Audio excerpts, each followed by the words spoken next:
daily soccer podcast with the Global Sports Podcast Network. Your body is unique. And Global Sports Podcast Network has partnered with Bioniq, the world's most personalised supplements. Bioniq provide 100% tailor-made supplements designed to deliver precisely what your body needs at exactly the right levels to optimise your health. No guessing. So click the link in the show notes. Use the code GSPN2025 for 40% off your first month's subscription. Bioniq. Don't settle for off-the-shelf solutions made for just anybody. Get what's right for you right now.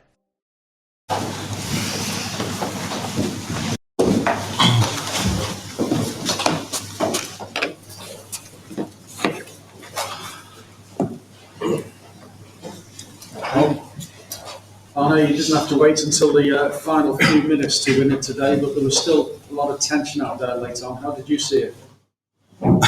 That there was tension later on. So it was again, we needed mentality today in a different fashion maybe than the few times before. But we always knew how difficult of a game this would be, let alone if you have proper preparation time. But if you played your third game in less than 7 days against your rivals, and then you know that the second half could be very tough, and that's why I made my lineups throughout the week as I did, for the players to be ready for this one, because this was the most intense from the three. We knew this before, and you could see how well we can play if we are fresh. First 45 minutes, unbelievable, the way we played. But the second half was more difficult because of Everton, of course, but also because we ran a bit out of energy, but we didn't run out of mentality. Those 4 changes that you made shows the strength of the squad that you have. How pleasing is it then to come through these 3 intense games with 3 victories? Yeah, this is also the reason why teams like us, Chelsea, all the ones that are playing in Europe need a squad like this, because you need to play so many games. So it's not an excuse. We have to accept it as it is. But we do have had some issues with Alexander Isak not training for 4 months. McAllister missing out a lot. I can go on and on and on, but the good thing is I do have the options to rotate throughout the week, and the ones that played 3 times 90 are Virgil, Ibu, Mo, Ryan and Dom, the ones that are used to this intensity at this level, and again they showed up really good. We'll be seeing them on Tuesday. I can tell you now, you won't be seeing them on Tuesday now. If that's any help for Southampton, then they already know. Can I just ask you about Ryan, because obviously a great goal and assist, but it just feels like week in, week out, he's turning in just really consistent performances. Yeah, as he did last season. So I think it's for every player the same. You need a team around you to show how good you are. And I know we have a lot of good players, like just mentioned. And Ryan, both goals were similar area that we attacked with, first with Ryan, second time with Hugo, with the pace these two have. And like I said, first half it was a joy to watch. Although we got a little bit of a warning just before halftime when maybe they were first shot on target, I'm not sure, but and second half you could see. That's always the difficult thing of conceding the 2-1. If you're already 2-0 up, then you're a bit in doubt maybe. Normally we're not in doubt. Normally we always just keep on attacking. But yeah, I've said enough about our schedule now and that reason. But again, I think we had better chances to score the third than they had to score the second.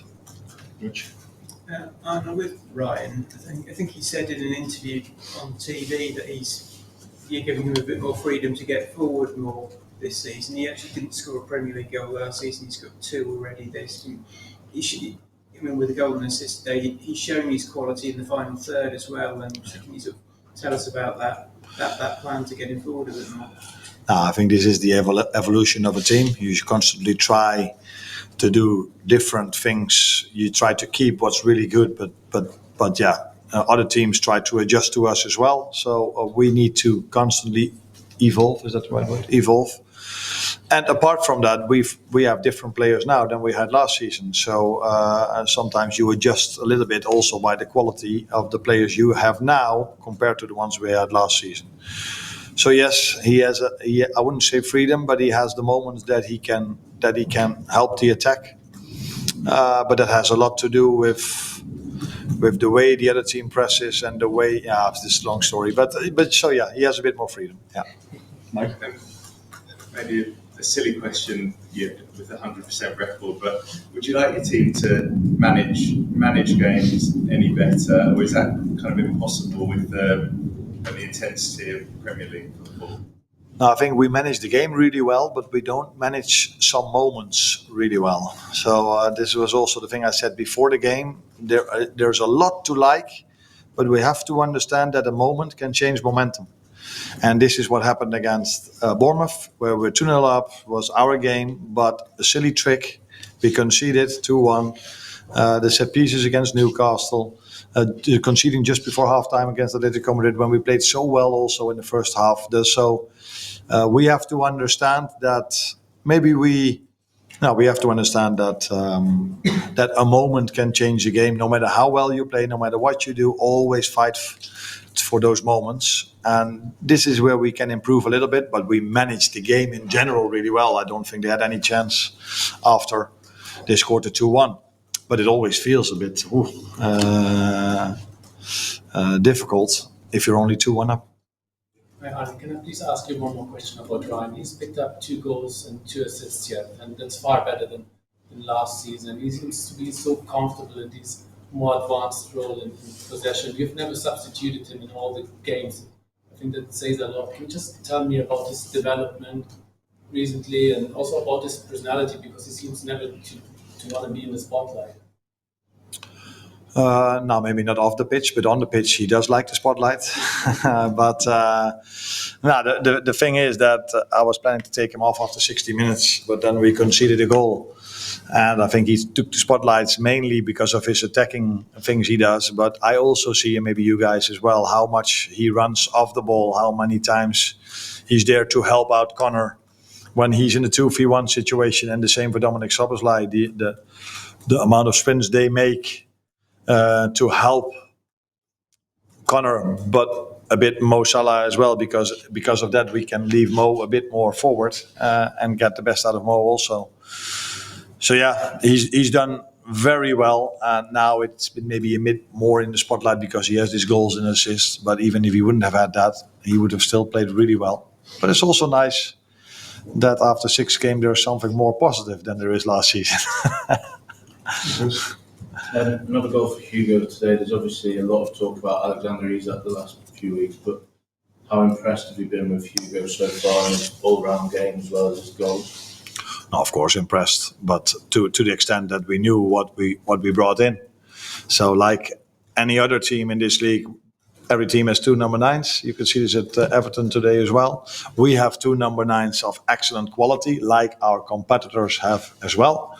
And now it's really a good thing because Hugo is definitely not ready coming from a different league to play 3 times 90 minutes in this space, in the way we play, because we have a high intense game. We constantly try to press. When the ball is out of play, our goalkeeper tries to start the play fast instead of taking a minute. So it's a high-paced game we try to play. And Alex is, as we all know now, because I've said it so many times, and I think this was out in the open before as well. And he's only trained 2 weeks with a team where he didn't do for 4 months. So to have 2 now is definitely necessary. And every top Premier League team has 2 great number 9s, and we as well. Last one here. You talked about how well you played in the first half. How much of that do you think was having McAllister, Szoboszlai, Gravenberch back together again, that sort of continuity of midfield that played so well last season? Now, these are very good players, but we've played in different setups, really good moments in games or large parts of games as well. So for me, it had a lot to do with the fact that we took the positions we wanted them to take, because it didn't happen a lot this season yet that the other team did what we expected them to do. Mostly we have to adjust at halftime that the other team comes up with something completely new against us, which is normal because most teams we face, they have 1 week to prepare. If I tell you the only thing we did between Atletico Madrid and now is playing 6v2. It's the only thing we did in 2 days. That's how we have to prepare. Not excuse, nothing. We have so many great players, as you just said. But this is reality. So I can never come up with something new. That's why the other teams always know what they get when they play us, because you don't have so much playing time. So you don't have to feel sorry for me because I have great players. But it's maybe interesting for some people to is that really true? Only 6v2? Yeah. So, but Everton did what we expected, and we took our positions really well, and that's why I think we could play through them a few times. Where normally maybe our second half performance is better because we have to adjust at half time because what the other team did in the first half was different than expected. Here at Global Sports Podcast Network, we spent a lot of time selecting our delivery platform. Zencastr came out the clear winner. With 4K video recording from your phone and AI editing that automatically removes all those ums and ahs, it's super easy to start a podcast that sounds great and is delivered efficiently. If you're ready to tell your story, check out the link in the show description to learn more about Zencastr. Your body is unique. Your daily soccer podcast with the Global Sports Podcast Network.